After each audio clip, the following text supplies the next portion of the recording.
Hello friends, welcome to my channel Lakshmi Polneni. ఇప్పుడు మనము ఉద్దివడలు చేసుకుందామండి. మార్నింగ్ బ్రేక్ఫాస్ట్లోకి చాలా ఈజీగా చేసేసుకోవచ్చండి ఉద్దివడలు. కొంతమందికి మాకు స్పాంజీగా రావట్లేదు, గట్టిగా వస్తున్నాయి, ఆయిల్ ఎక్కువ పీల్చుకుంటున్నాయి అంటారు కదండి. లేదండి, నేను చెప్పినట్టు చేసినారంటే స్పాంజీగా క్రిస్పీగా వస్తాయండి ఈ ఉద్దివడలు. చట్నీ సాంబార్తో తిన్నారంటే చాలా టేస్టీగా ఉంటాయి. నేను చెప్పిన విధంగా ఒకసారి ట్రై చేయండి. ఇప్పుడు ఎలా చేసుకోవాలో చూద్దాం మనము. ఒక గిన్నెలోకి నేను 1.5 గ్లాసు ఉద్దిగుండ్లను తీసుకున్నాను. ఇవి బాగా 2-3 టైమ్స్ శుభ్రం చేసుకొని వాటర్ వేసుకొని నానబెట్టేసుకోవాలి. 5-6 అవర్స్ కంపల్సరీ నానబెట్టుకోవాలండి. లేకంటే మార్నింగ్ చేయాలనుకున్నారంటే నైటే నానబెట్టేసుకోవచ్చండి. ఈ విధంగా మార్నింగ్కు బాగా మెత్తగా నానిపోయినాయి. ఈ నీటిని వంపేసుకొని చిన్న మిక్సీ జార్ తీసేసుకొని అందులోకి ఉద్దిగుండ్లను వేసేసుకుందామండి. వేసుకొని బాగా మెత్తగా రుబ్బేసుకుందాము. ఈ విధంగా రుబ్బుకున్న వాటికి కొద్దిగా వాటర్ వేసుకుందామండి. ఒక చిన్న గ్లాస్ వాటర్ వేసుకొని మెత్తగా రుబ్బేసుకుందాము. చిన్న జార్ అయితే ఎక్కువ వాటర్ పడవండి, పెద్ద జార్లు అయితే వాటర్ ఎక్కువ పడతాయి, ఆయిల్ ఎక్కువ పీల్చుకుంటుంది. చూడండి, పిండి ఈ విధంగా ఉండాలి. మనం రుబ్బుకున్న తర్వాత ఇప్పుడు ఒక గిన్నెలోకి తీసేసుకుందాము.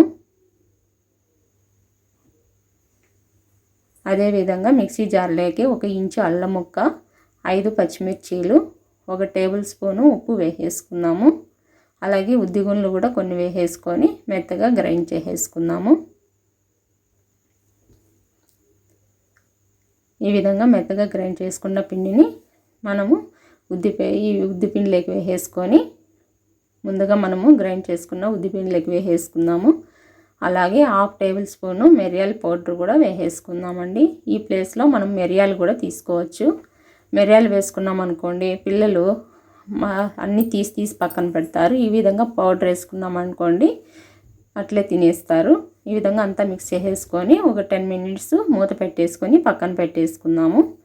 ఇప్పుడు స్టవ్ పైన ప్యాన్ పెట్టుకొని డీప్ ఫ్రైకి కావాల్సినంత ఆయిల్ వేసుకుందాము. ఆయిల్ కాగిన తర్వాత ఈ విధంగా ఒక కవర్ తీసేసుకొని వాటర్ తడుపుకొని ఈ విధంగా ఉద్దిపిండిని వడల్లాగా ఒత్తేసుకుందామండి. ఇందులోకి మనం ఏమని మాత్రం సోడా కూడా వేయట్లేదండి. ఈ విధంగా ఒకటొకటి ఆయిల్లోకి వేసేసుకుందాము.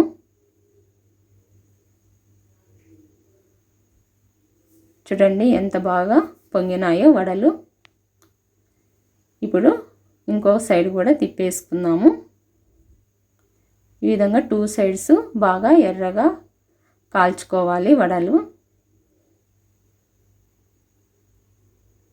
ఉద్ది వడలు కొంచెం లేటుగానే కాలుతాయండి మామూలు వడల కంటే. చూడండి, ఈ విధంగా ఎర్రగా కాలినాయి. ఇప్పుడు తీసేసుకుందాము ఒక గిన్నెలోకి.